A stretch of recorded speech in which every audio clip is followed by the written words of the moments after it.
Hi எல்லாருக்கும். இன்றைக்கி ஒரு சண்டே மினி vlog பார்க்கலாமா?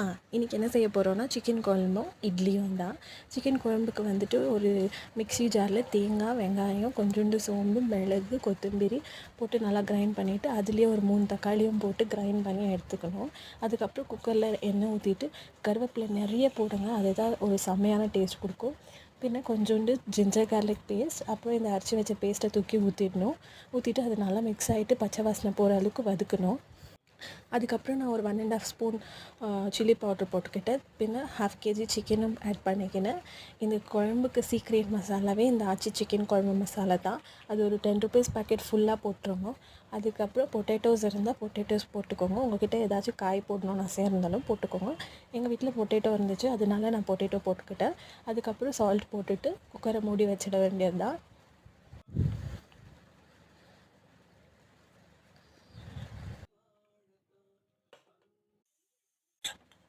அதுக்கப்புறம் சைட் பை சைட் நான் இட்லிக்கும் பாத்திரத்தை வச்சுட்டு அதில் வந்துட்டு இட்லி தட்டில் நெய் போட்டுக்கிட்டேன். நெய் போட்டு இட்லி செஞ்சால் நல்லாயிருக்கும்னு சொல்லிவிட்டு நெய் ஃபுல்லாக எல்லாம் அப்ளை பண்ணிவிட்டு இட்லி மாவை எடுத்து அடுப்பில் ஊற்றிக்கிட்டேன்.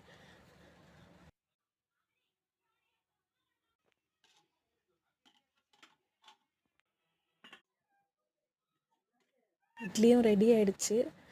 ஒரு பக்கம் சிக்கன் குழம்பும் ரெடி ஆகிட்டுருக்கு. அதுக்கப்புறம் மம்மிக்கு ஒரு பிளேட்டில் வச்சுட்டு சுட சுட சிக்கன் குழம்பும் இட்லியும் டெட்லி காம்பினேஷன். உங்கள் வீட்டில் யாராச்சும் இட்லி பிடிக்காதுன்னு சொன்னாங்கன்னா அவங்களுக்கு இந்த மாதிரி செஞ்சு கொடுத்து பாருங்கள், செம்மையாக இருக்கும். நெக்ஸ்ட் வீடியோவில் பார்க்கலாம். பாய்.